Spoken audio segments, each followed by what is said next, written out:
मैं हूं आपके साथ हर्षिता तोमर। आइए नजर डालते हैं आज की खास खबर की ओर।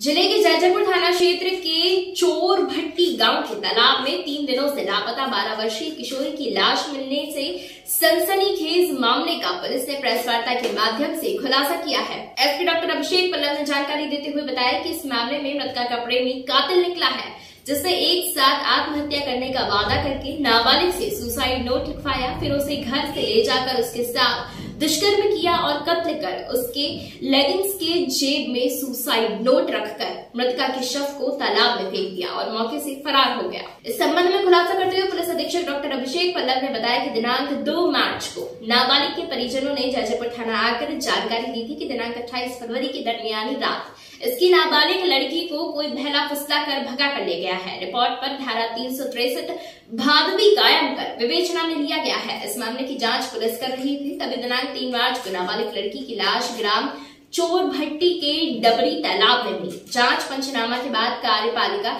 दंडाधिकारी जैजैपुर और 3 डॉक्टरों की टीम के द्वारा वीडियोग्राफी के साथ पोस्टमार्टम कराया गया, जिसमें हत्या की पुष्टि हुई है, जिस पर पुलिस ने धारा 302 जोड़कर परिजनों और ग्रामीणों के बयान के बाद संदेही जताकर चंद्रा पिता समारू रामचंद्रा निवासी चोरभट्टी थाना जैजैपुर को हिरासत में लेकर पूछताछ करने पर आरोपी ने बताया कि नाबालिग लड़की के साथ प्रेम प्रसंग में था, जो कि पूरे गांव में फैल चुकी थी, जिसकी वजह से दिनांक 28 फरवरी को उसने लड़की से मिलकर हत्या करने की साजिश कर सुसाइड नोट लिखकर लाने को कहा, जिसके बाद नाबालिग अपने घर से सुसाइड नोट लिखकर रात 1 बजे आरोपी के साथ मोटरसाइकिल पर बैठकर डबरी तालाब चोरभट्टी के पास पहुंची।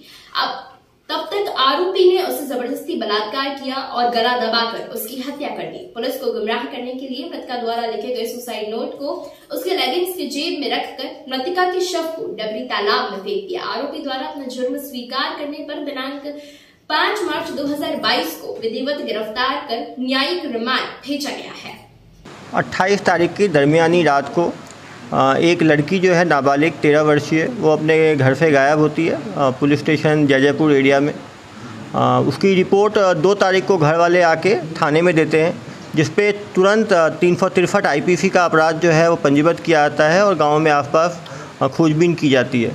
अगले दिन 3 तारीख को दोपहर में खबर आती है कि गांव के ही एक पोखर में महिला की लाश जो है वो तैरती हुई है और इसकी पहचान गाँव वालों ने इसी गुम बालिका के रूप में की। तुरंत वहाँ पे सीनियर पुलिस अधीक्षक एडिशनल पुलिस अधीक्षक और थाना प्रभारी घटनास्थल पे पहुँचते हैं। देर रात होने के बावजूद भी तहसीलदार के सामने बॉडी को निकाला जाता है, उसका लाइट लगा के उसकी पंचनामा किया जाता है। अगले दिन टीम ऑफ डॉक्टर्स 3 डॉक्टरों की टीम द्वारा वीडियोग्राफी करा के उसकी ऑटोप्सी कराई जाती है। ऑटोप्सी में प्रथम दृष्टया जो है वो गला घोंट के मारने की बात सामने आती है और लड़की के साथ संभवतः बलात्कार की बात सामने आती है। वहाँ से एक उसके लड़की के पास से एक कागज़ का टुकड़ा मिलता है, सुसाइड नोट टाइप का, उसको सुखाया जाता है और उसमें लड़की सुसाइड करने की बात उसमें कि हम जाके मरना चाहते हैं ऐसी बात उसमें लिखी हुई पाई जाती है। गांव वालों ने चश्मदीदों के आधार पे जो वहाँ फिजिकल एविडेंस मिले, बायोलॉजिकल एविडेंस मिले, उसके आधार पे उसके जो उसका बॉयफ्रेंड था प्रेमी जवाहर चंद्रा, उसी पड़ोसी था उसका पिता समारू रामचंद्रा, वो चोरभट्टी गांव का ही रहने वाला था। उसको पुलिस रात में ही गिरफ्त में लेती है, उसे पूछताछ करती है। उसके पूछताछ के आधार पे 6 और संदेही को उठाया जाता है। उसने अपने फ़ोन में भी कुछ ऑटो रिकॉर्डिंग ऑन था, कुछ रिकॉर्ड्स डिलीट कर रखे थे और कुछ रिकॉर्ड्स रखे थे जिसमें ये बात सामने आती है कि चिट्ठी मिली कि नहीं मिली, पुलिस को नहीं मिलेगी तो क्या होगा। उस पर हमने जाके जो उसके दोस्त थे उनसे पूछताछ की, संदिग्धों को लाए। दोस्तों से पूछताछ में आई विटनेस के अकाउंट में ये सामने आया कि वो रात में लड़की इस लड़के के साथ देखी गई थी बाइक में। उस बाइक को जब्त किया गया, वहाँ से कुछ हमें फिजिकल एविडेंसेज मिले और फिर जब लड़कों इस संदेही लड़के को कन्फ्रंट किया गया तब उसने पूरी कहानी खुली कि उसने लड़की के साथ ये प्लान बनाया कि हम दोनों सुसाइड नोट लिख के एक साथ जी नहीं सकते तो एक साथ मरेंगे।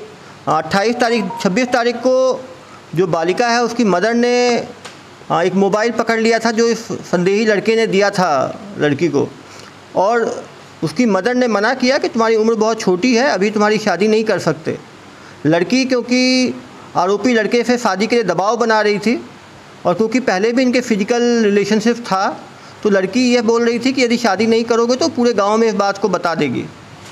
आरोपी लड़का सामाजिक बदनामी के डर से, लीगल पॉक्सो की कार्रवाई के डर से और दोस्तों में बदनामी के डर से उसने ये एक शातिर प्लान बनाया, सुसाइड नोट लड़की से लिखवाया, उसको बाइक में साथ में गया और पास में जाके उसके साथ जघन्य बलात्कार करके गला घोंट के उसकी हत्या कर दी और उसको पोखर में सामने फेंक दिया। पुलिस की सूझबूझ, तत्परता, त्वरित एक्शन और प्रॉपर कलेक्शन ऑफ एविडेंस के कारण जो ये केस सॉल्व हुआ और ग्रामीणों में जय पुलिस और जांजगीर पुलिस के लिए भरोसा बढ़ा। सर, जो इंजीनियर की